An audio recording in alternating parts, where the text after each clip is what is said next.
Vamos al abogado Mauricio Alarcón. Él dirige la Fundación Ciudadanía y Desarrollo. Quisiéramos, Mauricio, en esta mañana tratar de entender cuáles son los alcances, las intenciones del Ejecutivo con esa reducción del tamaño del Estado, de los ministerios que bajarían a 10 que vienen de la mano, con anuncios que se hicieron hace aproximadamente un año de una reducción drástica que iba a eliminar unas 5,000 personas en el rol del Estado, en la burocracia ecuatoriana.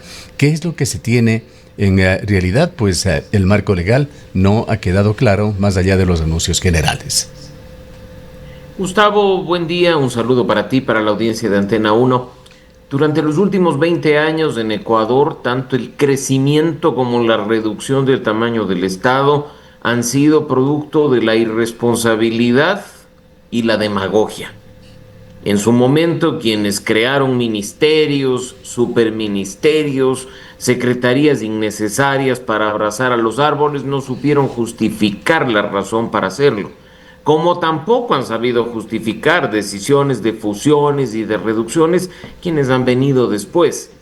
Para muestra un botón, la reducción fuerte de 20 a 14 ministerios y secretarías en el año pasado podría ya darnos material suficiente para evaluar si la decisión tomada fue positiva, si trajo ahorros al Estado, si mejoró los trámites burocráticos y si generó eficiencia en la administración pública. No obstante, las cifras de las que se dispone quieren señalar a los ciudadanos que no hubo razón para hacer este tipo de cuestiones, mucho menos positivos impactos respecto de la decisión tomada. Ahora se intenta mezclar bajo un gran paraguas a instituciones con competencias que difícilmente son compatibles o que bajo una misma persona se van a dar abasto, con lo que me temo una vez más estamos simplemente frente a demagogia en medio de un año electoral por el hecho de que burocracia dorada, reducción del Estado o eficiencia y trámites mejorados suena en los oídos de la ciudadanía con efecto positivo.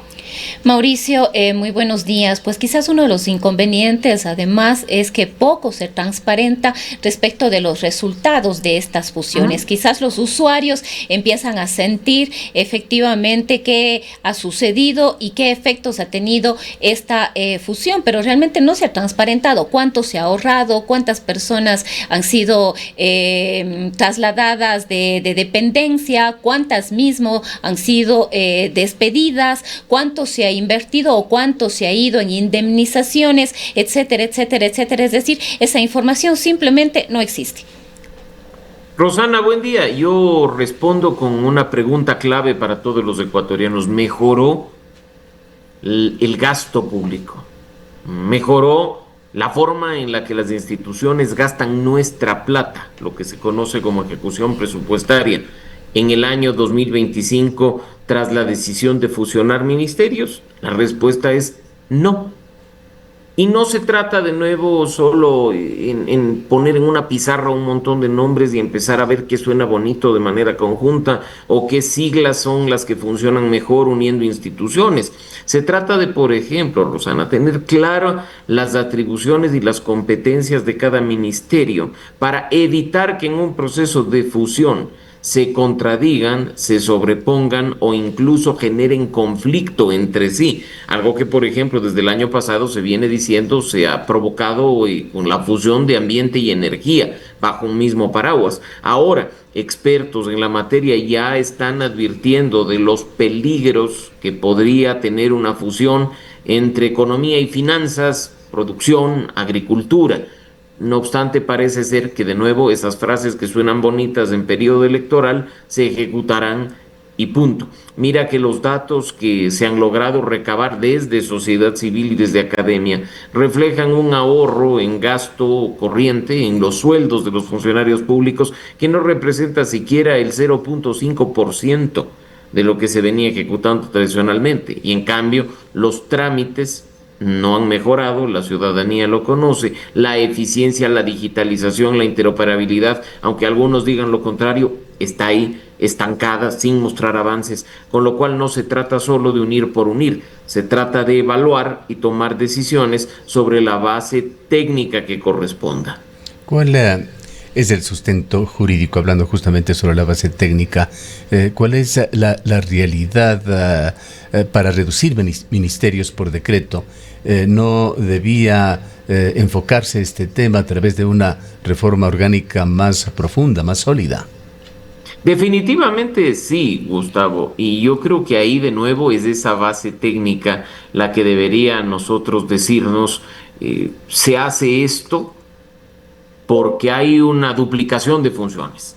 Se hace esto porque creemos que un trámite que conecta a dos instituciones podría simplificarse bajo un mismo paraguas. Pero claro, el problema en definitiva viene porque la Constitución dice que el presidente es el responsable de la administración pública, porque el presidente tiene entre sus atribuciones organizar a los ministerios y a las secretarías de Estado. Y pues sobre la base de esas atribuciones, bajo la dirección de lo que se conoce como función ejecutiva, es que se toman estas decisiones. Si tú quieres, y bien que lo mencionabas, tener en cuenta lo que dice la Constitución, pues la atribución presidencial lo que dice es, te faculto a ti, quien ocupas el sillón de Carondelet, a crear, modificar y suprimir ministerios. Entonces, como está la atribución, ejecutémosla, pero no se basta una decisión de este tipo por el simple hecho, Gustavo, de tener una competencia constitucional de nuevo. Hay que hacer evaluaciones que corresponda. Así como para crear ministerios debe haber un sustento efectivo hasta en materia presupuestaria. Que después no nos digan, no, pero es que solo están gastando 5 o 6 millones de dólares al año. No, una base técnica que permite orientar al Estado. Mira, voy a poner un ejemplo súper simple. En Chile, la tramitología, el papeleo, hace 20 años, Gustavo, era espantoso, tan espantoso como lo sigue siendo ahora en Ecuador. Chile, sin cambiar la estructura del Estado, sin entrar en estos procesos demagógicos, tomó la decisión de empezar a caminar hacia lo que se denomina Chile sin papeles. Y tú lo puedes buscar en internet y puedes encontrar ese tema. ¿Qué es lo que hicieron? Prácticamente todos los trámites públicos ya no demandan ni presencia del ciudadano en una ventanilla ni la entrega de la copia del documento de identidad a color en duplicado. No, todo se puede hacer de manera digital. ¿Se logró eficiencia en trámites? Sí. ¿Se logró agilitar costos? Por supuesto que sí. ¿Se logró modificar, una vez que se midió la mejora y la eficiencia en los trámites, ciertas estructuras burocráticas? Pero hubo un sustento y estamos hablando de un proceso que tomó años, no simplemente la firma de un decreto ejecutivo. Ahora, Mauricio, uno de los cuestionamientos y de las principales críticas de diversos sectores es que esto efectivamente no tiene una evaluación, no tiene un sustento técnico, no tiene una planificación, sino que lo único que hace el gobierno actual es responder a esos pedidos o esas sugerencias del Fondo Monetario Internacional, que precisamente han indicado en los acuerdos que han tenido con Ecuador que es necesaria la reducción del Estado y por lo tanto el número de funcionarios públicos. Rosana, yo tengo incluso dudas de que el Fondo Monetario haya simplemente pedido, obviamente no tenemos ni tú ni yo esa respuesta, fusione ministerios, reduzca personal. No, o sea, siempre este tipo de decisiones, hasta para el Fondo Monetario, necesitan tener una base técnica. Es indiscutible que varios compromisos, y salgamos de Ecuador, compromisos asumidos por Argentina, que es otro país en América Latina que le debe mucho dinero al Fondo Monetario, tiene un cronograma, tiene una línea de acción, tiene incluso, mira, los desembolsos asociados a decisiones que tome el gobierno para mejorar la estructura, para mejorar la recaudación, para mejorar todo el tema fiscal. Sí, pero yo no creo que el compromiso que haya asumido Ecuador en el fondo sea fusión de ministerios, punto. No, la base técnica siempre es requerida. En este caso, quizá por premura y por necesidad de desembolsos, se está tomando la decisión para mostrar un resultado, así como el niño que hace el deber a último momento, solo por el hecho de cumplir. No asegura tener una buena calificación, pero al menos ya no le ponen 0, ¿no? Que es lo que en definitiva a Ecuador se viene alertando precisamente en cuanto a los temas con el Fondo Monetario. ¿Se conoce, Mauricio, de que exista algún estudio técnico público? Uno de los colaboradores de Novoa, Julio José Neira, habló con muchísima propiedad de todo lo que se iba a hacer, pero ¿hay realmente este sustento público o es simplemente retórica? Y si fuese lo segundo, ¿qué riesgos institucionales se generarían? Mira, Gustavo, la respuesta de nuevo la tienen ellos y esperemos que más bien nos compartan la base técnica que les ha motivado a tomar una decisión tan fuerte como unificar al Ministerio de Economía, a los temas de producción y a los temas de agricultura bajo un mismo membrete. Entonces, la respuesta de nuevo la tienen ellos, que nos la compartan para poder evaluarla como corresponde. No vaya a ser que ahí en el camino nos digan que es un documento reservado o confidencial de aquellos a los que nos tienen acostumbrados desde hace algún tiempo, ¿no? Entonces, te digo, creo que eso hay que tomarlo con pinzas, definitivamente, para evitar que esto genere un impacto, y a propósito de lo que tú dices, más o menos, como el de burocratizar aún más los trámites, traer problemas por duplicidad de funciones, o incluso, como ya sucedió, no en un ministerio, pero en una empresa pública, Gustavo, eliminar a un montón de funcionarios, despedirlos o desvincularlos para después recontratarlos de manera urgente porque nadie sabe qué botón aplastar para que funcione la máquina. ¿Qué ha pasado? Hasta donde se conoce, Mauricio, por otra parte, con el anuncio, uno de los principales que hizo el presidente el 24 de mayo con la creación de esa empresa pública de compras de medicamentos en Ecuador. Entendemos que algo se ha avanzado en cuanto a reglamentación, pero esto más bien ha encendido las preocupaciones entre proveedores del Estado. Mira, a mí en ese punto también preocupa de nuevo que se hagan afirmaciones desconociendo las cuestiones más elementales, Gustavo, de lo que dice la ley. Si tú revisas, no se puede hacer un proceso de compra pública como el señalado en 3 semanas. Y mira que tan no se puede hacer, que desde el anuncio presidencial el pasado domingo 24 de mayo ya han pasado 2 de las 3 semanas y no sabemos qué esté pasando. Entonces yo creo que ahí hay que ser de nuevo muy cautos en cuanto a estos temas para no cometer errores que después nos puedan pasar una factura muy alta.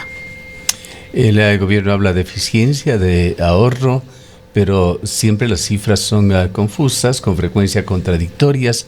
¿Qué tan creíble es un proceso de reducción ministerial sin un análisis de impacto económico? Mira, no es creíble, no es viable y el impacto puede resultar negativo. Lo menciono y me ratifico en ello, Gustavo. Las decisiones en el Estado vinculadas a la gestión pública, a la administración del recurso humano, al servicio público y a la tramitología deben tomarse con sustento. No pueden simplemente hacerse de la noche a la mañana. No se ha conocido ni siquiera el resultado de la fusión o eliminación de ministerios de julio de 2025. Quiso pasar de 20 a 14, tiempo suficiente para hacer la evaluación. No se ha conocido el resultado. ¿Cómo podemos ir más allá? ¿Cómo podemos ir a un nuevo proceso como el que se nos está presentando si ni siquiera el Estado ha sido capaz de mostrar resultados positivos o negativos del proceso anterior? Yo creo que eso resulta irresponsable y altamente riesgoso. Acá no se trata, como mucha gente cree, de nuevo, de utilizar solo esas frases cliché de el Estado obeso, los elefantes blancos, la burocracia dorada. Si ya cuando vamos a una institución pública vemos que hay una persona atendiendo a cientos de ecuatorianos en un trámite, no se dan abasto. ¿Qué pasó recién con la ANT? Pensemos en los temas de vialidad. ¿Solucionó los problemas de tránsito la fusión anterior entre obras públicas, transporte, vialidad y demás? Ahí tenemos un buen ejemplo de que las cosas no se solucionan con un chasquido de dedos ni con una firma de decreto ejecutivo, si no hay el sustento técnico detrás. Además, lo que preocupa, Mauricio, es que se están fusionando ministerios que tienen funciones completamente distintas, objetivos completamente distintos y acciones que ejecutar distintas. Se nos ocurre pensar el Ministerio del Trabajo con uno de los ministerios además más grandes del país, que es el de Inclusión Económica y Social, o el Ministerio de Agropecuario con el Ministerio de Economía y Finanzas. Es decir, ahí como que resulta un poco incomprensible cómo puede darse esta fusión.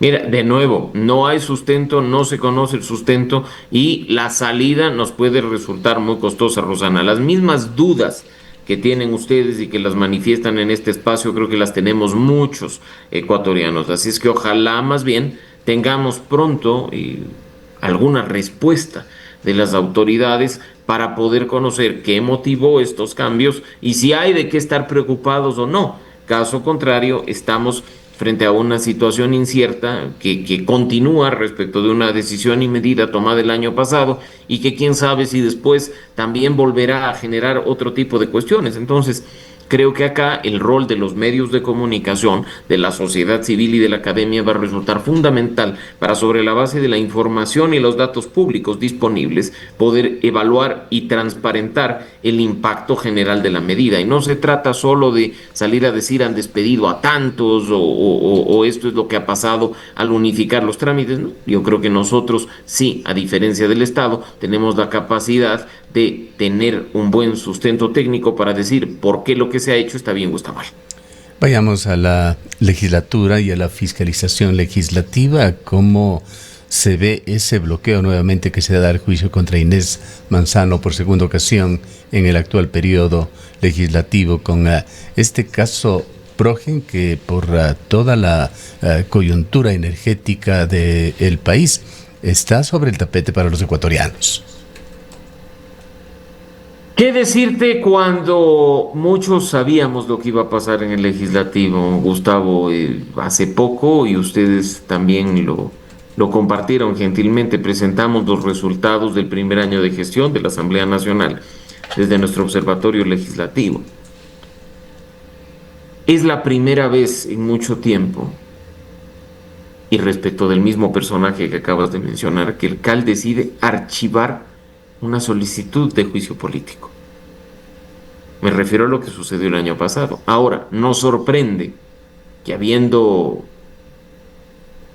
confirmado la solicitud, porque no puede calificar, tiene que solo revisar requisitos, y transferido el proceso a la Comisión de Fiscalización, se hayan producido estas abstenciones. Ojo, convenientemente abstenciones, no votos negativos, para poder, en definitiva, dejar impune a la señora Manzano respecto del tema de Progen, cuando un medio hermano de televisión nacional hasta ha tenido acceso a chats y a audios que directamente la involucran. Mira, es más de lo mismo.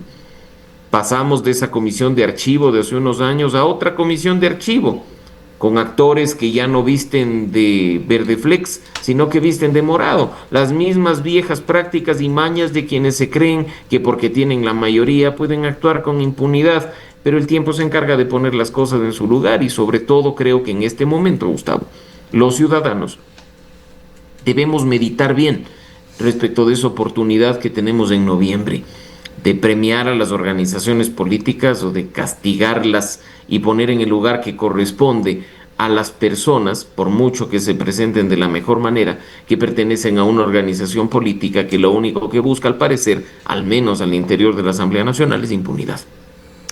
¿Hasta qué punto hay legitimidad en que la comisión se abstenga sin debate siquiera ni revisión de requisitos en un proceso de control político que no es de poca cosa y un perjuicio solamente en el caso Progen de más de $100 millones para el Estado?